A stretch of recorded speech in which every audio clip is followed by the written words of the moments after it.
Les gens qui font des diagnostics psychiatriques sans aucune connaissance des sciences humaines font souvent une erreur de base. Ils cherchent le détail du diagnostic, mais ils ne regardent pas les grands axes. Les grands axes sont pourtant assez simples. C'est la psychose puis la névrose. En gros, la névrose, c'est trop penser, puis la psychose, c'est plus penser. La façon la plus simple de décrire une psychose, pour moi, c'est de dire que c'est comme si la personne rêvait.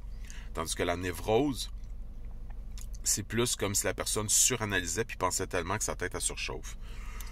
Un peut amener à l'autre. Une surchauffe de la tête peut amener une espèce de shutdown de la tête qui fait en sorte que tu tombes en psychose. Un exemple de ça, c'est la dépression majeure, parce que la dépression commence souvent par une espèce de déception, quelque chose qui nous épuise, une forme de burn-out, on surpense à quelque chose, puis à un moment donné, ça tilte parce qu'il y a un épuisement, puis ça devient une psychose.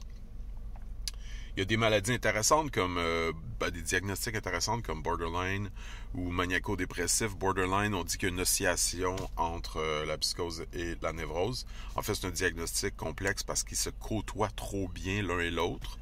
Pour moi, ça ressemble un peu justement à l'idée de dépression majeure, c'est-à-dire que souvent d'ailleurs les borderline sont considérés comme c'est non inné, c'est acquis. Donc c'est suite à un trauma, souvent du viol par exemple.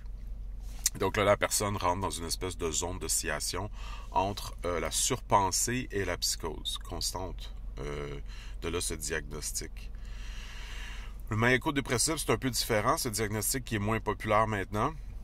On parle plus de bipolarité, mais encore une fois, on fait référence au pôle entre la manie puis le crash, où justement, il y a une surpensée et il n'y a plus de pensée du tout. On est rendu dans le rêve. Donc, en gros, si vous pensez d'une façon comme d'une autre que vous souffrez de maladie mentale, ne serait-ce que par exemple par rapport au COVID, regardez surtout est-ce que votre pensée surchauffe ou est-ce qu'au contraire vous semblez perdre la pensée.